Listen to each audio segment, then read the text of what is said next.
Welcome to the next section of this course on the MuleSoft Catalyst. I hope you're enjoying the course and it's being useful in your work life as well. In this section, I will be changing the look of the course and the way that the content is delivered. So let's get on with leveraging the Catalyst Knowledge Hub.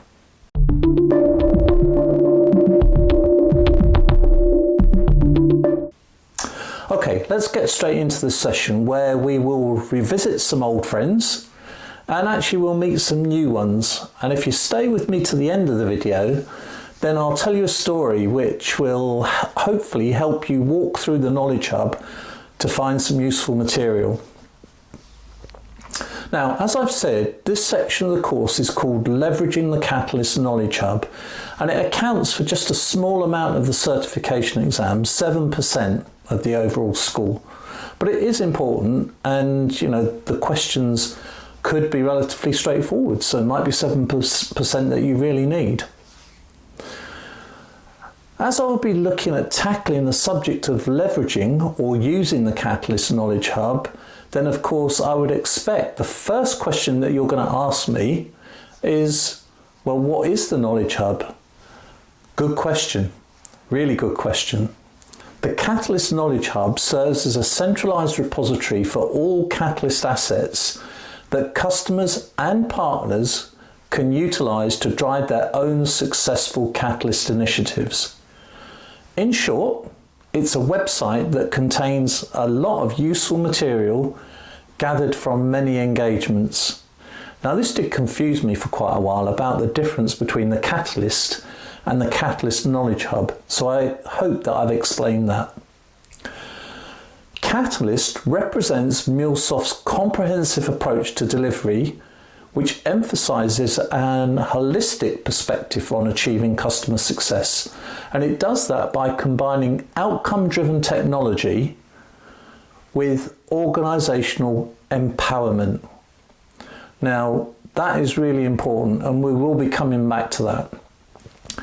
So in layman's terms, we are looking at a body of material that integrates a series of structured delivery activities alongside a library of validated resources, all grounded in the essential principle, and which, if used intelligently, the outcome can deliver more than the actual material itself.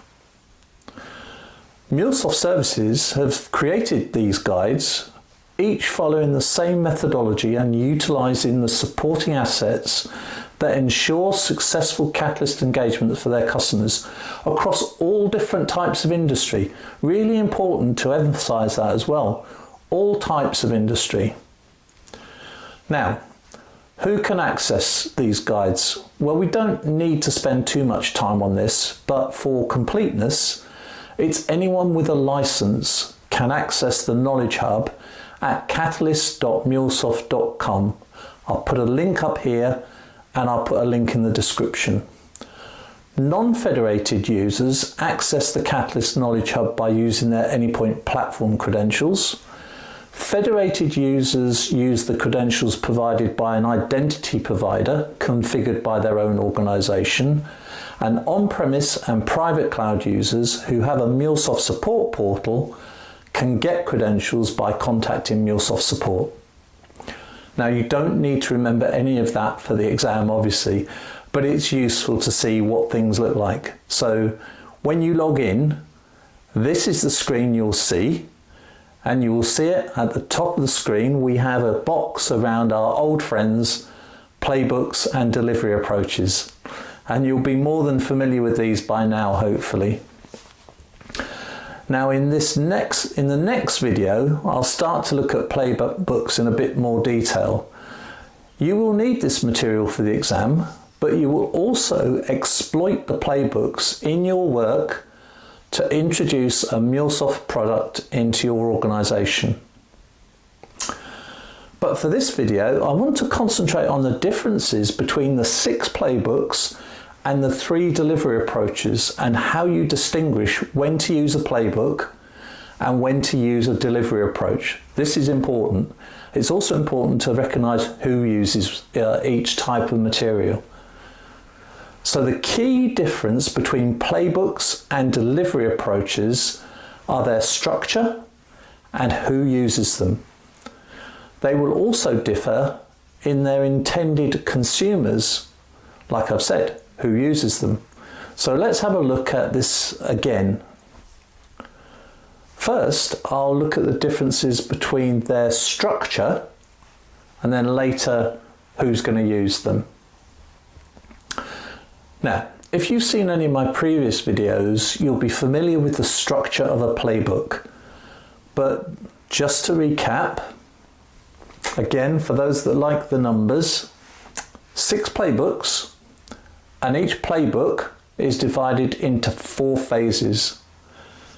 Plan for success, establish the foundation, build to scale, and measure impact.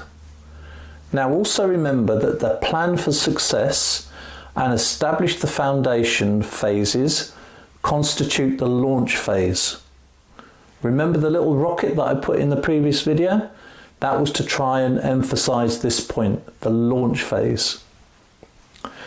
The delivery approaches, on the other hand, have a much narrower focus based on the typical project approach of design, build, deploy, and manage in an iterative project lifecycle. Now we'll come back to these in more detail, but to finish off on the differences between playbooks and delivery approaches, I just need to tell you that the playbooks are intended to be used by MuleSoft customers, and the delivery approaches are targeted at delivery organizations such as consultancies, MuleSoft partners, and MuleSoft professional services themselves. So that's the second difference, the intended audience that I talked about. So I've covered this in a previous video, but I just want to make it clear, and we're into the numbers again here, just to emphasize, 6 playbooks, 3 delivery approaches. But remember these. There is a business outcome playbook on its own. There is an Anypoint platform playbook accompanied by an Anypoint platform delivery approach. There is a projects and approaches playbook and a project and approaches delivery approach. There is a Center for Enablement playbook and a Center for Enablement delivery approach. And then the 2 remaining playbooks don't have a delivery approach associated with them. So internal support playbook and training playbook are on their own. I can pretty much guarantee you'll need this information in some form or another during the certification exam, and probably it's useful to know that for your implementation as well in your business environment. So let's get on to the story that I promised at the start of the video, and we'll use this to guide you on your way for looking into the Knowledge Hub. Now, if you think you can get through the course without exploring the Catalyst and all of its facets, I would suggest to you that you're wrong. I would also suggest that trying to establish capability within your organisation without using the Catalyst, whilst it can be done, you will learn the hard way and make your life more difficult than it needs to be. And I speak from experience in this respect. I did not use the Knowledge Hub to full extent, and we didn't exploit the delivery approaches. And looking back, we got there, but it would have been so much easier to explore the Catalyst and use its content in an intelligent way, like I've said, than travel the route that we actually did. It's really difficult to say how much time we would have saved or how many discussions we would have avoided, but it certainly would have been easier. So I'm going to finish this video with that advice, and I will come back in the next video to explore some of the different types of content to be found, how you might find that content, and I'll provide some exam tips for the certification for this section of the course.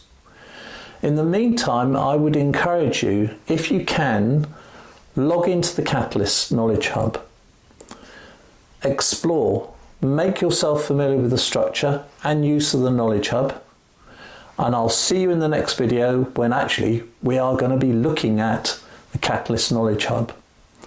So I hope to see you then.